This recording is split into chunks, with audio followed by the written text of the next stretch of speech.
something about the way you stare into my. So guys, today, as you can see by the title, I'm gonna tell you about what my first year of marriage was like.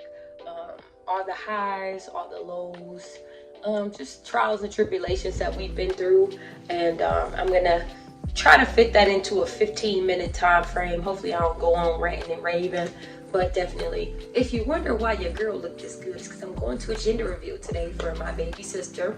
We're gonna find out what her baby is today. I believe it's a girl, so I'm team girl, but we gonna see, guys. So that's not the point of this video. Let's get into what the point of this video is, and that is our first year of marriage. What was it like? Our first year of marriage, to say the least, was very challenging. It was very rewarding. Yeah, I would think those two words describe how our first year was. So basically, they say that the first year is very difficult. Well, yeah, that we put the epitome of that into play this year. When I say the first year was horrendous, it was horrendous. We had to deal with the beautiful, wonderful, uninvited guests of COVID. I guess one of my videos actually basically gives y'all that information about us having COVID and stuff like that. So yeah, we had COVID, and we basically had to bear the brunt of that. Had to deal with COVID. Let's see, we made it through COVID, but we still started having, I'm gonna move y'all a little bit. Still started having issues even after the fact. I know currently me and my husband are considered long haulers. So those are the people who after COVID still have the symptoms, still have issues, complications, long-term complications, even after having COVID. So that is the situation that I am dealing with. I might look a little light to y'all, not because I'm glowing because of the light, but I'm not really that light.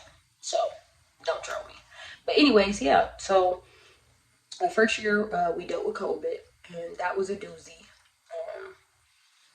Just being off of work for almost a month, I was, and just trying to regain and regroup after the fact, after having it. My body just did not adjust well to going back to work right after coming off of quarantine, coming off of being on one leave, and then I ended up having to extend that leave again. So I went on like 2 leaves from my job because I was literally I was feeling the brunt of that, y'all. And my husband, he had it worse than I did, and he felt more of it than I did. But I actually got the after effects. He did too, but it did a little bit of tugging on his heart. But for me, it started affecting my lungs. So I can't get upset or overly angry because it makes me feel like I'm choking or like I'm an asthmatic. And so yeah, we technically are deemed long haulers. So there was that. Moving on to the next thing that I dealt with in my marriage over the past year. A lot of arguing. A whole lot of arguing. We argued from sun up, sundown, cats and dogs.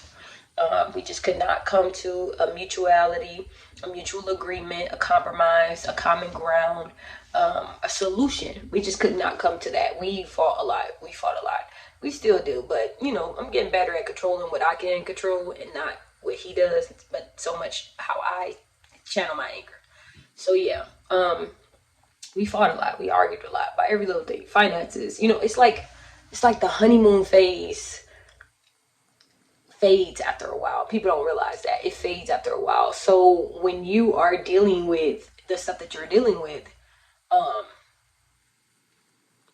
it can seem like, wow, like how do we get to this place? But you forget that all of the stories that people tell you about your first year of marriage, they're kind of true. For some people, not so much. Some people still going through the honeymoon phase. Me and my husband, that was over with after it was over with, okay? We was back to real life, back to real stuff, back to real struggle, and real life arguing. So, yeah, we just couldn't see eye to eye. We just could not agree on anything. We could not come to a common ground on anything, and so we fought a lot. That's just what couples do, especially married couples. You fight a lot. You try to make it inevitable, like, oh, we're not gonna fight, we're not gonna argue, but that is unreal. That's not a real life thing. When you are married, when you're in a relationship, you're going to not like the other person at some point. you're not going to even be able to stand the other person at some point. So keep in mind that to not have a fight, not have an argument, not fight and argue with somebody is unreal, unmatched. You're going to rub each other the wrong way eventually. Unless you guys talk about the things that irritate you about the other person and the things that irritate you about, um, in that moment, if y'all talk about what's wrong, then you can kind of like maneuver around the argument. You can kind of skip that. You can kind of evade that the next time because you know what each other's triggers are, each other's boundaries are. So yeah, there was that. Moving on to the next thing that I dealt with in my first year of marriage. I dealt with a lot of baby mama drama. I did. I dealt with a lot of that. My stepkids' moms were from hell. Let's just say that they were. I had to deal with a lot of, jealousy, bitterness, anger, bitter betties, bitter baby mamas. Just a lot of that. Ratchet ghetto, out the way, off the wall, just wow, off the wall. Just wild stuff. And where it should be about the kids, it was made more about how these women feel about my husband. Them being angry because they not with him. And, women are tricky. They're never going to say that it is what you think it is. They always going to say something that's completely don't have nothing to do with the person. You being angry there's an underlying issue. There's an underlying issue, and that issue is that you never dealt with the fact that you thought the grass was greener with the person you with, but really you want to be back with my husband because now being over there on that other side of the fence that it ain't what you thought it was. And so a lot of the women that he dealt with, that he has kids with, not a lot of them, I'm not trying to call my husband a player, but I'm saying though, my stepkids' moms are very disrespectful and very rude, and they don't care about me. They would care better if I was out the picture because then it would make it seem like they had another shot or another chance in their mind. But he's already been removed way before he even met me, so it just didn't make no sense. But I dealt with a lot of that. So yeah, I dealt with a lot of that. I dealt with a lot of nastiness, a lot of even from some of my stepkids. Like I dealt with a lot of like targeted anger, and I had nothing to do with anything but association. They mad at their father, so they don't really care for me. They don't really care to get to know me, and they very ignorant and disrespectful. So I had to deal with all of that. So yeah. But moving on to the next thing that I dealt with in my marriage, I dealt with, not having my ring. So I'm gonna take this off and show this to y'all. So yeah, my ring set. So this ring is actually the ring that I was given on our wedding day. It's our wedding band. Simple gold ring. Right? And then this baby, I don't know if y'all can see it. This baby, let me zoom out.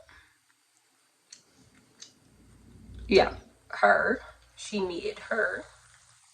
She was given to me as a birthday gift. So this is my actual, let me put my rings back on the right way, my crazy self. This was my actual ring. And then when it's put together, these actually came from two different jewelers. So the band actually came from DeWitt's, and the diamond ring, came from James Allen. And it just so happened that God is good, and he, put it in my mind, me and my husband's thoughts to basically put the two together. So we customized my diamond ring together. And, he told me basically due to the pandemic that my ring would kind of take some time to get here. Took a whole year to get here because my original ring that we designed together got stuck in New York. So it got stuck in New York. So we had to come up with this one. And it's funny because this one's actually, the diamond's bigger than the one that I would have had. So I'm actually appreciative, and I'm glad that we waited a little while to be able to get my ring to after the pandemic kind of had peaked. So yeah. So I had no ring. I felt kind of naked. I loved my band, don't get me wrong, but I just, every girl wants that bling bling on their hand. Oh, you married? Let me see the ring. And they looking at your band. So, I know a lot of older women wear their band, but I wanted my bling. I wanted my bling. I wanted my ring. I wanted the whole 9 yards. And I got that. So I'm happy about that. I'm excited. I love looking at my ring and just looking at, the time, the effort, the love that my husband put into getting me this ring. So yeah. The next thing that I dealt with in my marriage over the past year We didn't have no furniture, y'all. We was newlyweds to a T. Girl, baby, sir, when we moved into this house, we didn't have no furniture. We were sleeping on air mattress. And listen, we were sleeping on some comfortable air mattresses. But my husband's a muscular guy. We couldn't do that forever. Like, we really couldn't. It's only so long that you can sit and lay on a air mattress before it kind of gets old after a while. So thanks to our lovely pandemic, everywhere was telling us that, oh, you guys, it's going to be like an 8 to 12 week wait. And then that weeks kept going up from there. And the wait kept getting longer and longer and longer. And I'm like, who has time for this? Nobody has time to be trying to figure out, wait times with y'all, or like, everything was back ordered. They could not make anything because their warehouses were closed down. Like, I went so far as to beg Value City, like, hey, can I just get this couch off the showroom floor? And they were like, no, because this is our only one. We have to make yours. And I was so disappointed and so disheartened. So with our beds, we actually ended up ordering them off of Amazon. The most comfortable thing I've ever slept on, by the way. And I bought beds from major furniture stores, and this is actually one of the most comfortablest one I've slept on. So check that, okay, at the door. If you bougie and you think you gotta buy from, no, you don't. Amazon sell these same mattresses that they sell inside of the major furniture stores. They sell them on their website. So we ended up getting our beds from there, and I had this bright idea to get metal frames, which I thought would be a lot cheaper, and they were easier to put together, and we put them together, and it worked out. So, ta-da! We now have beds, we have sheets, we have all of that stuff. We used our stimulus money to basically get everything in our house, our pots, our pans, our towels, all of those things, excuse me, y'all, that we knew we needed. And eventually, we got a rug, and then eventually we got our couch first, and then our rug. And God just put it on my heart to look up this specific website, and I was able to get a couch, and they had it for leasing. You could do it based on your credit. So I got a couch, and it was like things just started coming together. Then I eventually got the TV, and then I eventually got a lamp for our living room, and then we eventually got the TV stand. So we started getting stuff in here. Now, the biggest thing and the hardest thing was finding us a dining room table. We just found us a dining room table. Fast forward a whole year. So we were really newlyweds. When we moved into our home, we moved into a blank canvas. We had to paint it the way that we wanted to paint it, and we were struggling, okay? Thanks to the pandemic. And that was before the stimulus was like promised to us. And we was just like, you know what? We don't even know if we actually gonna get this money or not. They might give it to us, or they might just be playing, hocus pocus with us. We don't know. And so yeah, it was a lot going on with that. So we dealt with that. The next thing that I dealt with in my marriage, in my first year of marriage, was family drama. We dealt with a lot of family drama. I dealt with a lot of in-law drama with my mother-in-law, and a lot of drama with my family in particular, my side of the family. Just a lot of back and forth over religion, some disrespect towards, some members in my personal sub family. Just a lot of things that, can stress any newlywed out. When you're newly married and you're just trying to find your way, and you're just in love with this person, and everybody's not going to like somebody. But however, the respect factor should be there, but it wasn't. A lot of gaslighting, manipulation was done. A lot of that has been done in my family for decades. Since I can remember, since I was born, I've dealt with gaslighting and manipulation in my family. And I feel like that's a commonality amongst Black families in particular. It's like, you could feel some type of way, and you'll speak on that feeling, and other people in the family are like, oh, you're just crazy, you're just making that up, that didn't happen. But you know it happened, you feel that it happened, and because they don't really want to own up to what they did or the part they played, they'll make you feel like you crazy, and they'll basically gaslight you. That's what gaslighting is. So and manipulate you into thinking that you the crazy one. And that's something wrong with you. And so I was always labeled the crazy one. Well, it amped up once I got married, because then, it was like I feel like a lot of jealousy took place, a lot of stuff, but you know what? I'm not going to talk about that much because I feel like, that is something that needs to be taught to with a counselor. So yeah, there's that. I had a lot of family drama on both ends of the spectrum.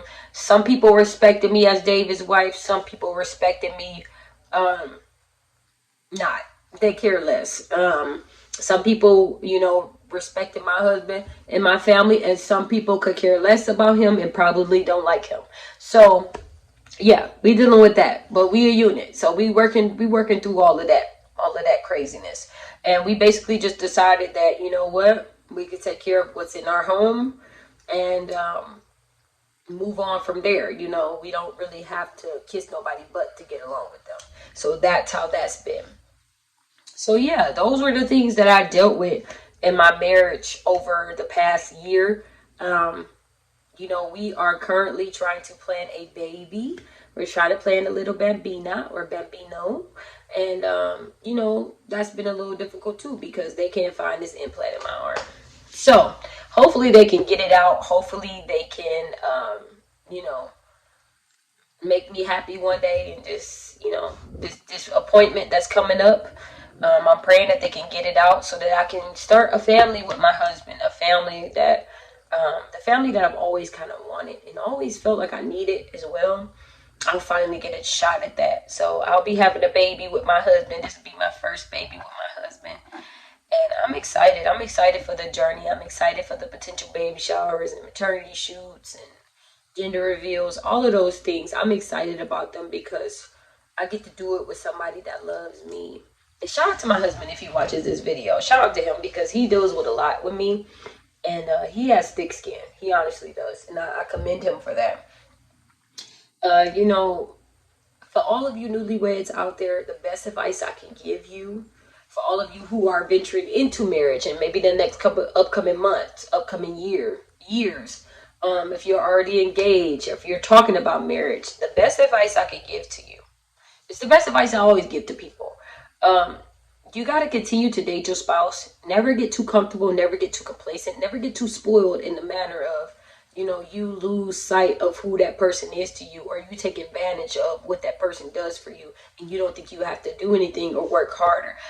It's basically like that saying, you know, why work when you can get the cow for free? Well, that's not true when you're in a relationship. When you're talking about pushing into marriage, you got to understand that just because you get the cow does not mean that you still don't have to work. You still have to work.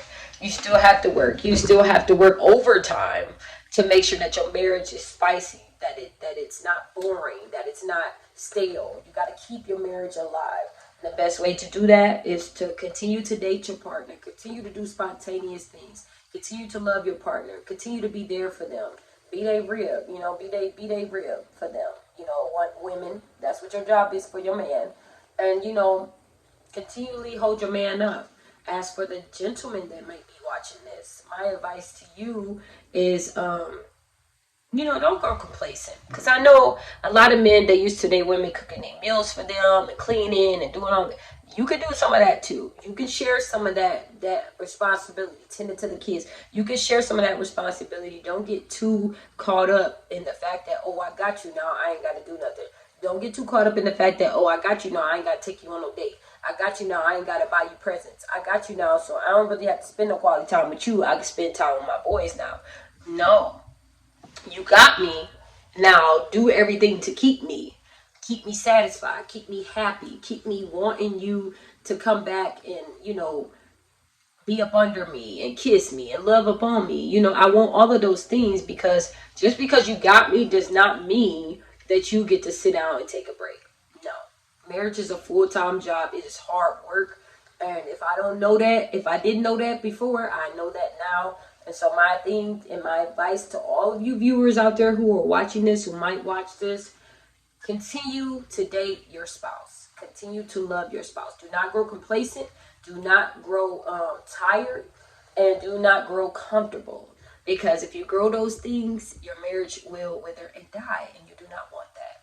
So yeah, that's the end of this video. That was my first year of marriage and what it was like. And you guys comment down below if there's any other content that you would like to see from me. Remember, I keep it hot. I keep it hot. I keep it hot like tea, okay? I try not to go into all this dramatic stuff that people do on YouTube. I am real, and I like to present to y'all real content, all right? This is real, and this is just like Azaria. And you guys, I'll see you next time. Bye.